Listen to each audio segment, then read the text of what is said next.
फिर जो है 79 से 90 की बात करते हैं, ठीक है? तो 79 से 90 का बात करेंगे, जो कि संसद से पढ़ेंगे, पार्लियामेंट से पढ़ेंगे, ठीक है?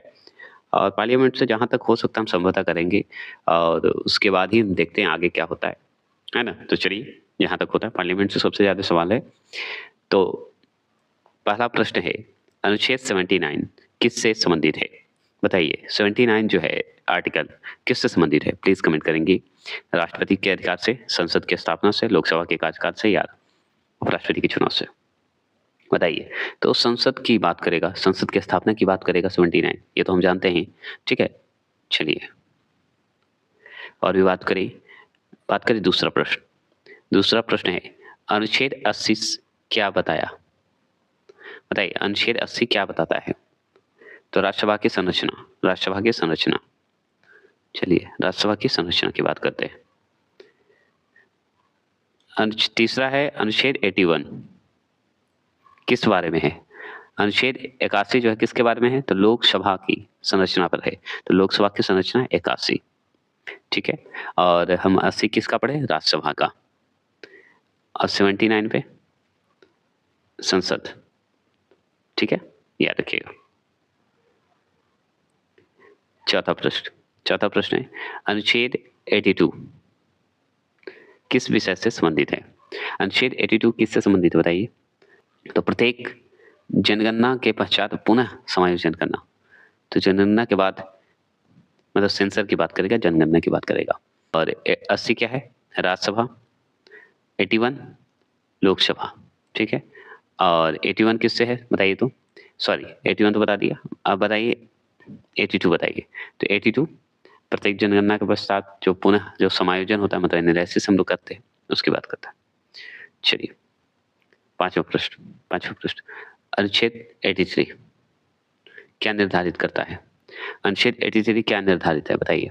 तो संसद के जो सदन की अवधि होती है उसकी बात करता है, दोनों ही संसद की अवधि की बात करता है, संसद के सत्र की बात करेगा, ठीक है? तो संसद के सदस्यों की अवधि नहीं, संसद की सत्र की बात करेगा।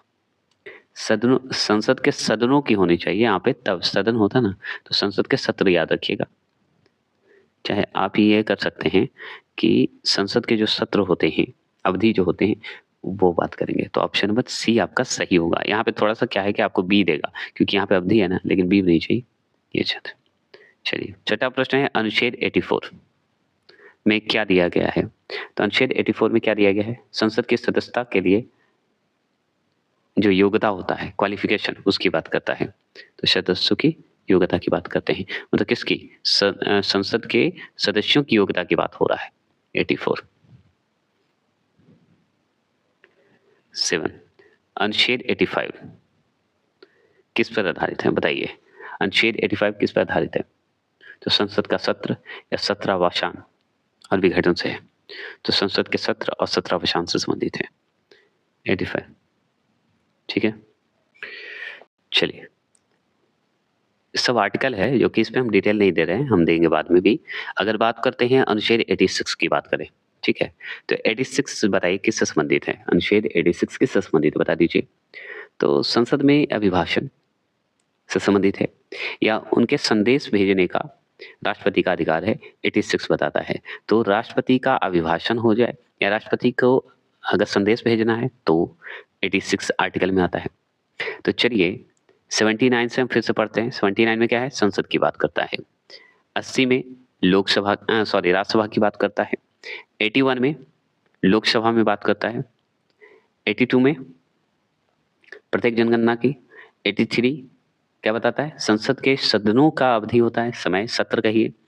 84 आर्टिकल क्या बोल रहा है बताइए? तो 84 आर्टिकल जो है संसद में जो सदस्य हैं उनकी क्वालिफिकेशन की बात करेगा। 85 में संसद का सत्र या सत्रावसान का विघटन की बात करता है, ठीक है? और 86 जो है राष्ट्रपति का अभिभाषण से संबंधित है। क्लियर हो गया, ठीक है? अब चलिए 89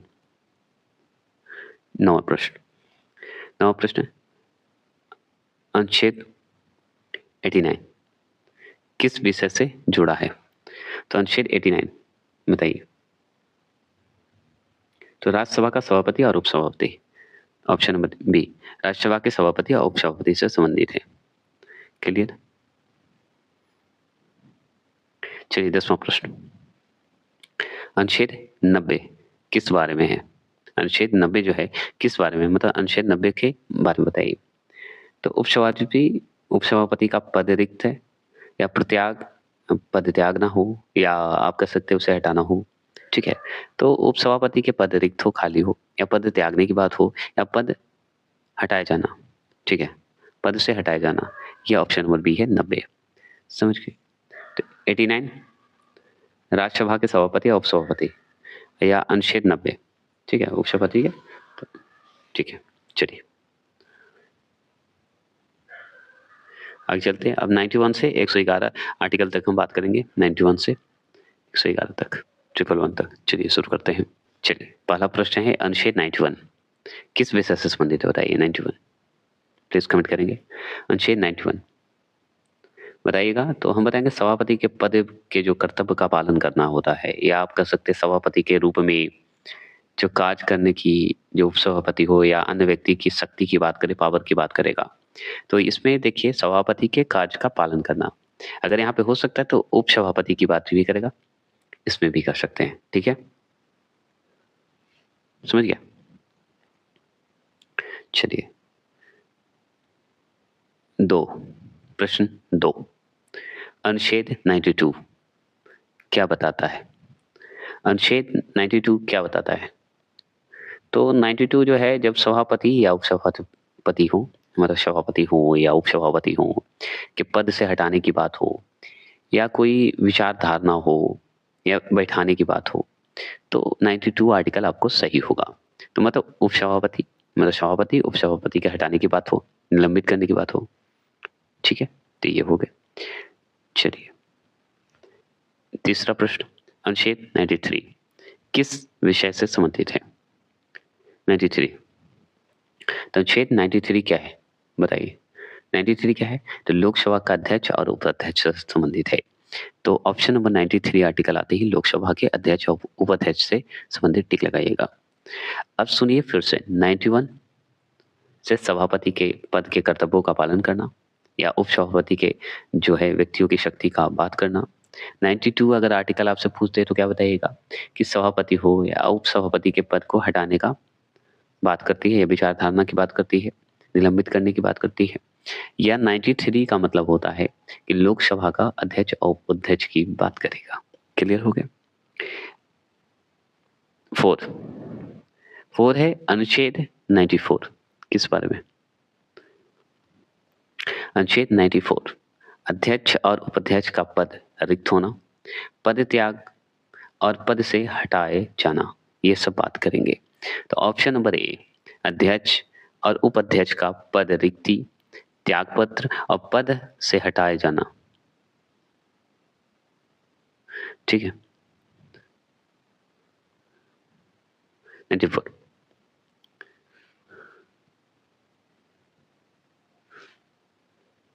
ठीक है, तो अध्यक्ष और उपाध्यक्ष पद का रिक्ति, त्यागपत्र और पद से हटाए जाना, ये सब आर्टिकल 94 में है। समझ गए? कोई दिक्कत नहीं ना? चलिए, अध्यक्ष को हटाना हो, उसे पद पे बैठाना हो, ये सब 94। 5वां प्रश्न है कि अनुच्छेद 95 क्या प्रदान करता है? तो 95 क्या प्रदान करता है बताइए? अध्यक्ष के पद के कर्तव्यों का पालन करने या अध्यक्ष के रूप में कार्य करने की अध्यक्षता, मतलब उपाध्यक्षता या अन्य व्यक्ति की शक्ति जो होती है उसकी बात करता है। तो यहाँ पे ध्यान रखना होगा कि 95 जो आर्टिकल है उसमें लोकसभा के अध्यक्ष के कर्तव्यों का पालन की बात करता है। ठीक है, इसमें उपाध्यक्ष भी सम्मिलित होते हैं। इनके अनुसार, अध्यक्षों के अनुसार उपाध्यक्ष का भी एक्शन होता है। अगर बात करें 6 नंबर क्वेश्चन में कि अनुच्छेद 96 का, ठीक है 96, ठीक है 96 किससे संबंधित है? तो मेरा क्या है 96 का बताइए। तो जब अध्यक्ष या उपाध्यक्ष को पद हटाने का कोई विचारधारा की बात हो, पीठासीन न होना, मतलब पद से निलंबित न होना, हित न होना, देखिए, आप 2 चीज़ पढ़े होंगे। आगे तो 94 आर्टिकल आपको याद रखना होगा, तभी आपको 96 आर्टिकल समझ में आएगी। तो 94 आर्टिकल जो है, वो है अध्यक्ष और उपाध्यक्ष का जो पद खाली होता है या त्याग करते हैं या पद से हटाते हैं, मतलब निलंबित करते हैं, है ना? तो 94 आर्टिकल हम याद रखते हैं। लेकिन अगर मान लीजिए कि 96 आर्टिकल आपसे पूछे, तो इसमें क्या होगा ना कि अध्यक्ष और उपाध्यक्ष हटाने का प्रस्ताव निलंबित तो होने पर हित न होना, मतलब ये तो बात आप समझ में नहीं आया होगा। क्यों नहीं आएगा? क्योंकि ऑप्शन नंबर बी ही सही है। क्यों सही है बता देते हैं। 94 आर्टिकल तो मैंने बता दिया कि त्याग की बात करता है अध्यक्ष और उपाध्यक्ष की, है ना? हटाने की बात करता है। लेकिन 96 भी हटाने की ही बात करता है, लेकिन जब अध्यक्षता होते रहेगी ना, उस समय अध्यक्ष उपाध्यक्ष को हटाया नहीं जा सकता, जब तक अध्यक्षता हो रही है। समझ गए? अगर अध्यक्षता नहीं होगी तब बात हो गया। तो अध्यक्ष उपाध्यक्ष हटाने का प्रस्ताव निलंबित हो सकता है जब अध्यक्षता चल रहा हो तब। उसके बाद भूल के निलंबित किया जा सकता है। क्लियर हो गए? कोई दिक्कत नहीं है। तो 96 और 94 में अंतर समझ गए? ठीक है। काम होता रहेगा तो उसमें नहीं हटाया जाएगा। 7वां प्रश्न है अनुच्छेद 98। 98 का मुख्य विषय क्या है? तो 98 अगर आपके सामने आर्टिकल दे दिए तो हम बताएंगे भाई कि संसद का जो सचिवालय है आपका वो सही है। तो संसद का सचिवालय से संबंधित अगर पूछे तो हम बताएंगे भाई आर्टिकल 98। अब इससे पहले एक 97 आर्टिकल आपका छूट गया, मैं बता देता हूँ। 97 जो है ये है सभापति, उपसभापति तथा अध्यक्ष और उपाध्यक्ष के वेतन भत्ते की बात करता है। तो 97 आर्टिकल आ जाए ना तो सभापति, उपसभापति, अध्यक्ष और उपाध्यक्ष के वेतन की बात करेगा। क्लियर हो गए? अब ये सारे मैंने बता दिया। और भी बात करी तो हम चलते हैं 8वें प्रश्न की। 8वां प्रश्न है अनुच्छेद 101 किसके बारे में है या किस बारे में है? तो अनुच्छेद 101 जो है आर्टिकल बताइए किस बारे में कहा गया है? बताएंगे? तो स्थानों का रिक्त होना। क्या बताएंगे? स्थानों का रिक्त होना। और किस मतलब स्थान को? तो सदस्य का जो क्वालिफिकेशन है ना उसके आधार पर, मतलब क्वालिफिकेशन है डिसक्वालिफिकेशन के अनुसार पर। क्वालिफिकेशन रहेगा तो भर ही जाएगा, है कि नहीं? तो स्थानों को रिक्त होना मतलब उन पे अगर क्वालिफिकेशन का मोहर नहीं है तो व्यक्ति हट जाएंगे। तो 101 में इसकी बात करता है। मतलब एक तरह से ये कहिए कि स्थान रिक्त हो जाता है 101 के अनुसार। अब यही 105 आ जाए, 102 आ जाए तो है। अब चलिए अनुच्छेद 105 किस विषय से संबंधित है बता दीजिए। तो 105 जो है ना ये है संसद के सदनों की तथा उनके सदस्यों और सीमिताओं जो होती है कि शक्तियों की या विशेष अधिकार ये सब बात करेगा। तो इसमें विशेष अधिकार, संसद का एक विशेष अधिकार की अगर बात करें तो अनुच्छेद 105। अब इससे पहले मैं थोड़ा बता दूं, 101 अनुच्छेद तो हम लोग पढ़ लिए जिसमें रिक्त स्थानों की बात करेगा क्योंकि संसद से संबंधित है। लेकिन 102 अगर अनुच्छेद आपसे पूछे तो क्या बताइएगा? तो बताइएगा कि जो संसद के जो सदस्य होते हैं सदस्यों के डिस्क्वालिफिकेशन की बात करेगा 102। रिक्त स्थानों की बात करेगा संसद का 101। अगर 103 की बात करें, 103 आर्टिकल की बात करें, अनुच्छेद की बात करें तो हम बताएंगे कि सदस्यों का डिस्क्वालिफिकेशन से संबंधित प्रश्नों का निश्चित या विनिश्चय करना। समझ गए? मतलब इसमें पता करना कि भाई डिस्क्वालिफिकेशन से संबंधित प्रश्न जो है ये सही है कि नहीं है, गलत है कि नहीं है। अब बचा 104 अनुच्छेद। तो 104 अनुच्छेद में आपको बताना है कि अनुच्छेद जो 99 है, ठीक है, अनुच्छेद 99 क्या है बता दीजिए तो जरा, बता सकते हैं? तो बताएंगे भाई 99 जो सदस्यों का, जो संसद का जो सदस्य होते हैं द्वारा जो शपथ लिया जाता है उसकी बात करता है। तो 99 जो आर्टिकल है इसके तहत, इसके अधीन जो शपथ लेते हैं या प्रतिज्ञान करते हैं तो करने से पहले उनका क्वालिफिकेशन है कि नहीं है, या वो डिस्क्वालीफाई हैं या क्वालिफाई हैं, जानने के लिए, बैठने के लिए उनके मत को देना, एक शक्ति देना, वो ये 104 के तहत दिया गया है। ठीक है, क्लियर हो गए? कोई दिक्कत नहीं ना? चलिए, तो इसके तहत पता चलेगा कि भाई हैं कि नहीं, ऐसे ही नहीं ना। बैठाया गया। अब 100 बोलो 10वां प्रश्न है। 10वां प्रश्न है अनुच्छेद 107 किस बारे में है बता दीजिए। तो अनुच्छेद 107 अगर आपसे पूछे ना तो बताएंगे संसद विधायिक प्रक्रिया से संबंधित है। इसमें क्या होता है कि अनुच्छेद जो हम विधायक प्रक्रिया का पढ़ेंगे ना 107 से लेके 111 तक पढ़ेंगे, ठीक है।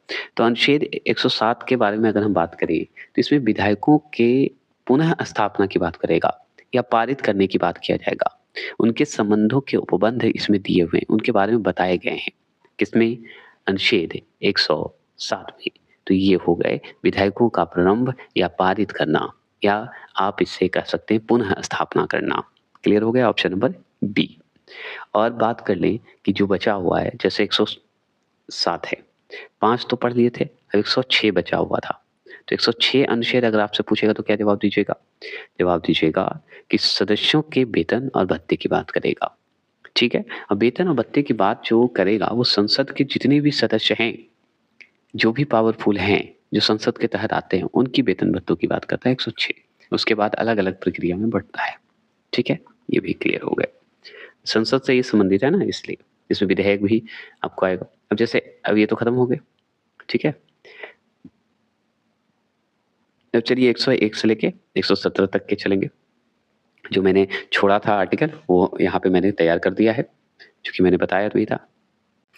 चलिए अनुच्छेद 101 और 117 तक चलते हैं, जो कि हम छूट गया है वो हम क्लियर करते हैं इसमें। तो जैसे अनुच्छेद 101 की बात करते हैं, आर्टिकल 101 की। तो 101 में मैंने बताया था आपको कि स्थानों के रिक्त होना। तो स्थानों का रिक्त होना, ये ऑप्शन बी आंसर आपका सही है। वैकेंसी ऑफ सीट जिसे बोलते हैं, है ना। अगर मैं बात करूं दूसरा प्रश्न अनुच्छेद 102 की बात करूं, किसकी? 102 की। तो 102 में क्या है चर्चा बता सकते हैं? तो मैंने ये भी बताया था कि सदस्यों का जो डिस्क्वालिफिकेशन की बात हो रही है उसकी बात होगी।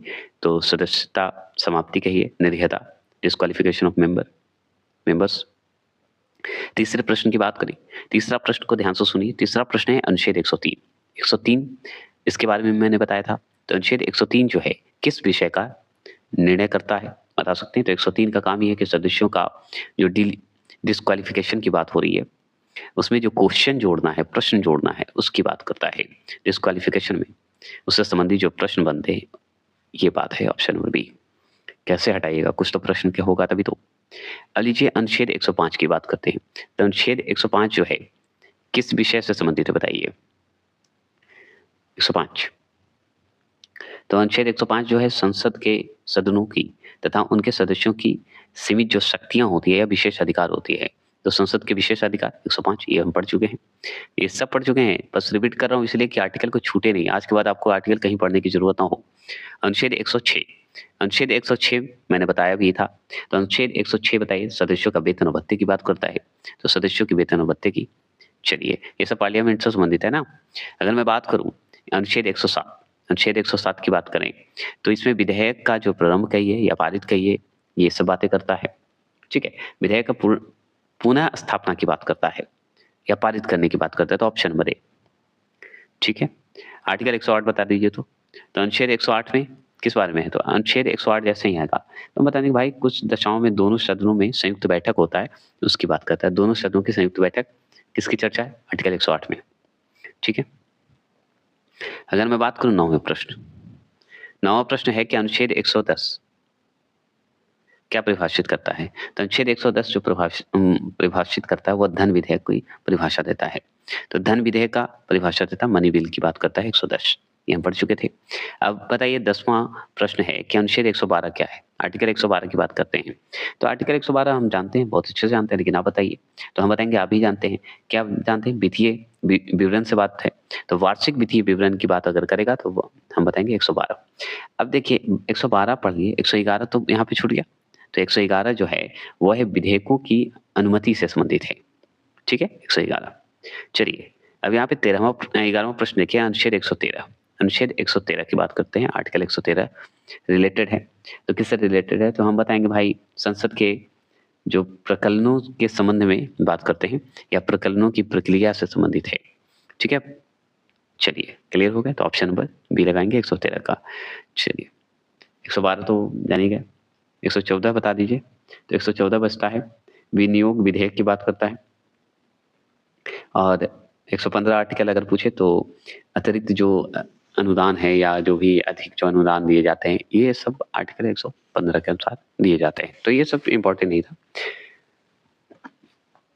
लेकिन तो भी बता देना है क्या कि हमको 395 आर्टिकल खत्म करना है। अब हम पढ़ेंगे जनरल जो प्रोड्यूसर हैं 118 122 तक हम पढ़ेंगे। इसमें प्रेसिडेंट तो हम पढ़ ही लिए थे, लेजिस्लेटिव पढ़ेंगे, लेजिस्लेटिव का पावर पढ़ेंगे, सुप्रीम कोर्ट का पढ़ेंगे, यूनियन जुडिशियल का पढ़ेंगे, तो ये सब हम पढ़ेंगे, ठीक है। तो चलिए हम पूरा आर्टिकल खत्म करेंगे, कोशिश करेंगे। 147 तक है, 124 से लेके 147 तक है, क्योंकि हम अलग अलग हिस्से में बांटेंगे। तो चलिए खत्म करते हैं। और पहला प्रश्न देखिए, अनुच्छेद 118 से बात करेंगे अब। तो आर्टिकल 118 किससे संबंधित है, अगर आपसे पूछा जाए तो बताइए। तो बताएंगे ये जो है साधारण जो प्रक्रिया होता है, ठीक है, जो कि प्रक्रिया के नियम की बात करता है। तो प्रक्रिया के नियम, साधारण प्रक्रिया को ही हम बोलते हैं जनरल प्रोसीड्यूर्स। जो समान प्रक्रिया एक जो है आर्टिकल जोड़ा गया है, जिसमें 118 से 122 तक की है, जिसमें प्रक्रिया के नियम की बात करेंगे आर्टिकल 118 में। अगर मैं बात करूं, देखते हैं,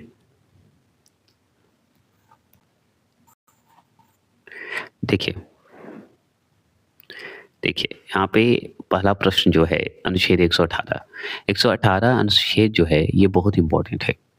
ये आपको आंसर जो ऑप्शन नंबर बी दिख रहा है प्रक्रिया के नियम, ये आपका सही है, ठीक है। लेकिन इसमें है क्या 118 में, स्पष्ट कर देता हूं कि संसद का जो प्रत्येक सदन, जैसे लोकसभा है और राज्यसभा है, लोकसभा राज्यसभा की जो अपनी जो प्रक्रिया होती है या उसका कार्य संचालन होता है, ठीक है, तो उस नियम को बनाने की शक्ति देता है, या जिससे विधायक जो होते हैं कार्य सुचारू रूप से चला सके, ये आर्टिकल 118 में कहा गया है, ठीक है। तो यह प्रक्रिया के नियम की बात करता है। अगर मैं इसी में दूसरा प्रश्न की बात करूं, अनुच्छेद 119 किस विषय से जुड़ा है, तो 119 आर्टिकल अगर आपसे पूछते तो हम जानते हैं कि ये भी जो है आपका संसद से ही संबंधित है, संसद के वित्तीय कार्य संबंधी प्रक्रिया से है, जिसमें विधि द्वारा नियम बनाए जाते हैं या उसे चलाए जाते हैं। तो आपको ऑप्शन नंबर ए, संसद में वित्तीय कार्य से संबंधित प्रक्रिया का विधि द्वारा विनियमन की बात करता है, विनियमन की बात करेगा। अब इसी तरह हम बात करेंगे अनुच्छेद 120। तो 120 का प्रावधान की बात करें तो 120 जो अनुच्छेद है वो अनुच्छेद हमारा आता है संसद में जो प्रयोग की जाने वाली भाषा। तो संसद में प्रयोग की जाने वाली भाषा प्रयुक्त होता है, ये आर्टिकल 120 के तहत जोड़ा गया है। इसी तरह चौथे प्रश्न है अनुच्छेद 121 के अनुसार संसद में किस पर चर्चा नहीं की जा सकती है। तो 121 के तहत जो आर्टिकल आप देख रहे हैं, इसमें बताना है कि संसद में किस पर चर्चा नहीं की जाएगी। तो ये संसद में चर्चा जो है नहीं की जाती है बजट पर, राज्यपाल के चुनाव पर, या नियुक्ति की विधि पर। बताइए, प्लीज कमेंट कीजिएगा, ठीक है। तो 121 अनुच्छेद के बारे में बताइए। तो हम बताएंगे सर्वोच्च न्यायालय कहिए या उच्च न्यायालय कहिए, ठीक है, उनके आचरण की बात करेगा, ठीक है। तो न्यायाधीशों के, समझ गए, तो न्यायाधीशों के आचरण के बाद जो है उसमें संसद में नहीं की जाती है जब तक राष्ट्रपति इसका परमिशन ना दे, समझ गए। तो ये बात हो गई। चलिए अगर मैं बात करूं पांचवें प्रश्न का, पांचवा प्रश्न है अनुच्छेद 122 किससे संबंधित है। अनुच्छेद 122 जो है किससे संबंधित है, अगर आपसे पूछे तो क्या बताइएगा। तो हम बताएंगे भाई न्यायालय द्वारा संसद की जो कार्यवाही होती है उसको जांच ना किया जाना, ये भी बात करता है अनुच्छेद 122। तो ऑप्शन नंबर ए, न्यायालय द्वारा जो संसद की कार्यवाही होते हैं उसका जांच ना करना, ये बात अगर पूछे तो 122 टिक लगा दीजिएगा। अगर मान लीजिए छठे प्रश्न की बात करें, अनुच्छेद 123 की बात करें, तो अनुच्छेद 23 जो है 123 वो है कि संसद के जो मुख्य इसमें जो अध्यादेश होते हैं या शक्ति होते हैं, विधायक शक्ति होते हैं, वो आपको बताएगा, लेकिन 123 के तहत बताएगा। लेकिन क्यों? क्योंकि राष्ट्रपति की विधायक शक्तियां या अध्यादेश की बात करेगा, तो राष्ट्रपति से संबंधित है ये। कौन?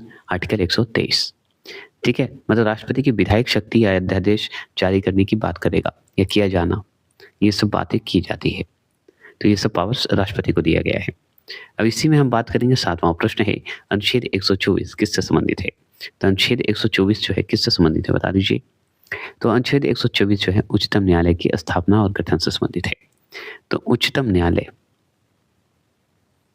मतलब सुप्रीम कोर्ट की स्थापना और गठन से संबंधित है। Option number A. ठीक है,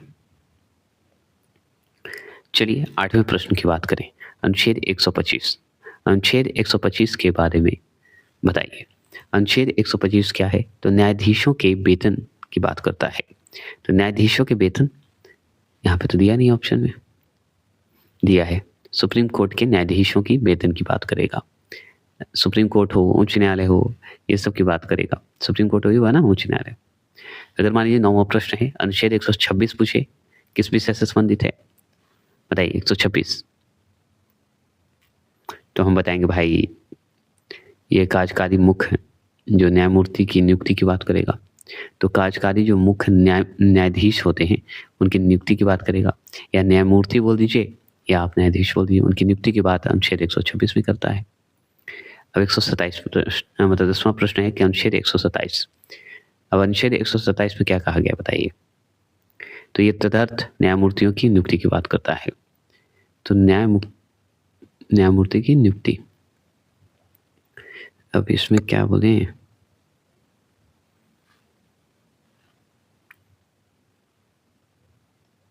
बताइए। अनुच्छेद 126 में तो हम नियुक्ति की बात करते हैं न्यायाधीशों की, सुप्रीम कोर्टों की, मतलब न्यायमूर्तियों की, है ना, कार्यकाल के हिसाब से। लेकिन इसमें जो है 127 आर्टिकल में आपको 127 में क्या है कि अतिरिक्त जो जज होते हैं उनकी नियुक्ति की भी बात करता है। ठीक है, बात खत्म, ये हो गए। ठीक है, कोई दिक्कत नहीं। अब उससे अब देखिए 124 से 147 तक जो सवाल बनते हैं वो भी हम खत्म करेंगे, जिसमें सुप्रीम कोर्ट और यूनियन जो जुडिशियल होते हैं उनकी बात करते हैं। तो चलिए खत्म करते हैं अब जल्दी जल्दी। अनुच्छेद 124 किससे संबंधित है बता दीजिए। तो हम बताएंगे उच्चतम न्यायालय की स्थापना और गठन से संबंधित है। तो उच्चतम न्यायालय के मतलब सर्वोच्च न्यायालय की स्थापना और गठन से संबंधित है, याद रखिएगा 124। अब इसी तरह अनुच्छेद 125 बता दीजिए, बताइए। पढ़े हैं ना 125? तो 125 तो हम पढ़े ही हैं भाई। न्यायाधीशों की वेतन की बात करेगा, तो सर्वोच्च न्यायालय के न्यायाधीशों की वेतन की बात करेगा। देखिए कभी कभी मैंने जानबूझ के रिपीट किया है जिससे आपको आसानी हो। जैसे अनुच्छेद 126 अभी पढ़े, बताइए इस किससे संबंधित है। तो कार्यवाहक मुख्य न्यायाधीश की नियुक्ति से संबंधित है। ऑप्शन नंबर बी सही है ना। अब इसी तरह 127 अनुच्छेद तो आप पढ़े ही हैं, पढ़े हैं ना जी अनुच्छेद 127। क्यों? क्योंकि अतिरिक्त जो जज होते हैं उनकी न्यायाधीशों की नियुक्ति की बात करता है। चलिए ये हो गए। अब आगे हम लोग 5वां अनुच्छेद 129। तो 129 तो अनुच्छेद 128 भी था ना जी। तो 28 क्या है? उच्चतम न्यायालय की बैठकों को सेवानिवृत्त करना या न्यायाधीशों की उपस्थिति में लाना, वो सब बातें करता है 128। अब 129 बताइए, अनुच्छेद 129 बताइए क्या घोषित करता है। तो 129 जो है उच्चतम न्यायालय का अभिलेख न्यायालय होना। ठीक है, तो उच्चतम न्यायालय के अभिलेख की बात करता है, कोर्ट ऑफ रिकॉर्ड की बात करता है। अब मान लीजिए अनुच्छेद 131 पूछते तो क्या बताइएगा। तो 131 बताइएगा उच्चतम न्यायालय के स्थान का बताइएगा, उच्चतम न्यायालय का मुख्य न्यायाधीश का अधिकार का बताइएगा, मूल अधिकार की बात करेगा। यही 131 का आ जाएगा तो ये भी उच्चतम न्यायालय के स्थानीय की बात करेगा। ठीक है, या इसमें कोई चर्चा भी नहीं है, सेम ही है। अगर मान लीजिए 7वां प्रश्न अनुच्छेद 132 किससे संबंधित है। तो 132 अगर आ जाए तो हम बताएंगे भाई कुछ मामलों में जो उच्चतम न्यायालय है या उच्च न्यायालय है से अपील करने पे उच्चतम न्यायालय का जो अपील आधिकारिक रूप से रखा जाएगा या माना जाएगा, ये होता है। तो यहाँ पे है कि संविधान संबंधी मामलों की अपील जो किया जाता है ये बात होती है। ठीक है, तो ऑप्शन नंबर आपका बी होगा।